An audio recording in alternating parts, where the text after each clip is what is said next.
많이 어떻게 응급실 가보셨어요? 저 같은 경우는 응급실 근처에도 안 가보다가 아기 때문에 이제 아기가 어리니까 자주 가게 되더라고요. 근데 우리 북밴들은 어때요? 저는 응급실에 예전에 손에 잠깐 뭐 아주 심한 건 아니고 그 화상을 좀 입은 적이 있어서 응급실에 갔거든요. 근데 뭐 저의 상처는 경미해서 그냥 이렇게 소독 좀 하고 많은 거였는데 뭐 드레싱이라고 하죠. 그래서 이렇게 응급실을 이렇게 두리번 했어요. 근데 제 옆에 있던 분이 경찰분이었는데 범인을 체포하다가 다치셨나 봐요. 그래서 피를 흘리고 계셨는데 제가 그걸 보면서 나는 이렇게 좀 가볍게 다쳐서 왔지만 응급실엔 정말 위중한 사람들도 오고 있고 이런 생각들을 좀 많이 했어요. 저는 어머니가 과호흡이 온 적이 있으세요, 새벽에. 근데 이제는 그 과호흡이 그렇게 심한 걸 아니라는 걸 아는데 그때는 가족들이 다 놀란 거예요. 약간 돌아가실 수도 있겠다라는 생각이 드니까 이제 다 놀래가지고 옆에서 보면 정말 안 좋아 보이시잖아요. 네, 숨을 못 쉬고 너무 얼굴이 이제 약간 파래지시기 시작하고 이러니까 너무 놀래서 그 119를 불러서 이제 갔어요, 응급실에. 근데 그렇게 되게 저희는 심각한데 계시는 분들은 별로 안 심각하신 거예요. 그냥 이렇게 오히려 봉지 이렇게 딱 해가지고 숨 쉬세요 약간 이렇게 대처를 하시니까 그 당시에는 사실 좀 서운했어요. 왜냐면 우리 가족한테는 가장 지금 세상에서 제일 중요한 일인데 네, 거기 계시는 분들이 중요하게 생각하지 않으시는 건 아닌가 그런 생각이 들었는데 이제 그 뒤에 제 가장 친한 친구가 간호사가 돼서 또 이제 뭐 응급실이나 중환자실에서 생활하는 모습을 보니까 화장실도 못 가고 일하고 그런 환자가 수도 없이 밀려 들어오는 걸 보면서 그럴 수밖에 없었겠구나 그런 생각이 들었습니다. 저도 가보면 선생님 한 분이 한 환자를 이렇게 보고 내보내고 이런 일반 병원의 체계가 아니라 한 분이 여러 분을 막 동시다발적으로 보고 계시더라고요. 이렇게 보면 하루 평균 몇 명의 환자를 만나게 될까요? 일단은 이게 내과 병원이다. 그냥 동네에 있는 병원이면은 진료를 받고 그냥 약 받아서 다 가잖아요. 네네. 가는데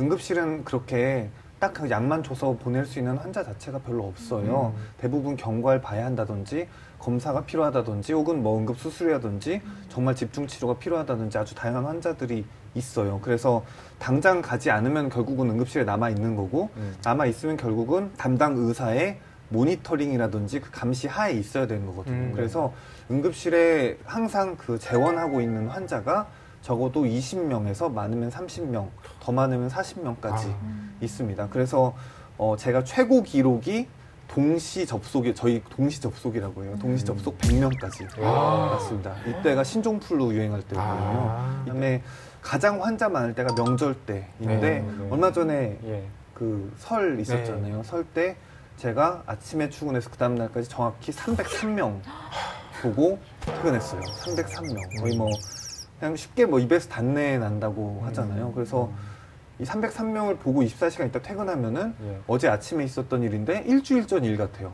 시간이 압축돼서. 네. 숫자도 숫자인데 저는 응급실 갔을 때 인상적이었던 부분이 병원에 우리가 뭐 병문안을 간다든지 이럴 때는 과별로 분류가 되어 있잖아요, 병실이. 내가 그 병실에 들어갈 때 어느 정도 예상과 예측이 돼요. 그러니까 마음의 준비를 하고 갈 수가 있는데 응급실은 내 친구가 이런 병으로 갔다고 해도 주변에서 너무 예상 못한 상황들이 벌어지는 거예요. 내가 볼 거라고 예상 못했던 상황들. 갑자기 뼈가 부러진 분이 옆 테이블에 앉아있다든지 막 와서 구토를 하신다든지. 그러니까 여러 명 있는 것도 힘든 일인데 예상 못한 상황들이 그렇게 동시다발적으로 벌어지는 상황을 보면 정말 일반인들은 소위 멘탈이 나간다. 이런 상황이 될 것 같거든요. 네. 그래서 저도 농담처럼 친구들한테 그런 얘기 해요. 하루만 바꿔서 네가 한 24시간 나 대신 근무 하루만 쓰면 한 1년 정도는 정신과 다닐 거라고 이런 얘기도 우스갯소리를 합니다. 진짜 아비규환의 상태일 것 같아요. 매일매일이.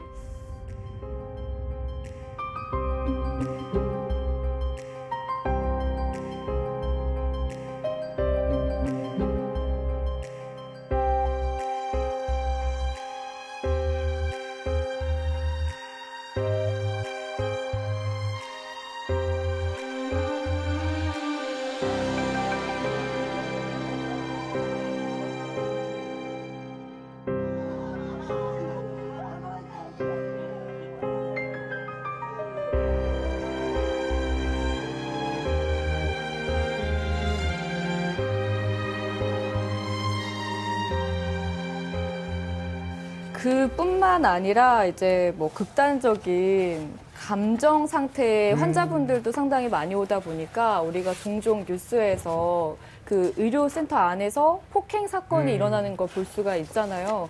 그 실제로 현장에 계시면 크고 작은 사건들이 실제로 많나요? 기본적으로 폭언을 하시는 분은 하루에 무조건 한 분 이상은 계세요. 네, 무조건 계세요. 근데 저희는 다 이해를 해요. 그리고 저는 되게 환자분이 화를 내도 다 이유가 있다라고 생각을 늘 하려고 하는 노력을 하는 편이고 실제로 좀 이유가 또 보면 있어요. 그래서 최대한 이렇게 말씀드리려고 하는데 이게 폭행이라든지 폭언이라든지 도저히 그게 이해가 안 가는 도저히 이게 납득이 안 가는 그런 분들이 늘 계시거든요. 그래서 제가 이 다음 책에도 이 폭행 당한 거에 대해서도 썼고 그럼 그분은 정말 저한테 그 옷을 다 찢고 정권을 이렇게 치셨어요. 그래서 그땐 정말 그 진료까지도 보고 그랬었는데 이게 결국은 사람이 사람을 미워하는 일이거든요. 그래서 막 욕을 하고 너희들의 뭐 자격이나 자질이라든지 나아가서 부모의 교육 방식이라든지 별 욕을 다 하세요. 그러면은 저희 의료진이 그 사람을 다 지키려고 다 일을 하고 있고 그 순간에 다 열심히 일을 하고 있는 분들인데 상처받죠. 그리고 이게 그 상처가 다 전달돼요. 공기가. 그리고 그 위협도 전달되고. 그래서 그게 한번 이렇게 환자분이랑 한번 싸우고 나면은 그게 수습되는데 분위기가 한 1시간 걸려요. 다들 미움을 받은 사람들이 되는 거니까. 네. 책에는 보통 사람들이 어렴풋이 알고 있거나 아니면 전혀 몰랐던 이야기들을 아주 생생하고 생동감 있게 잘 담아주셨는데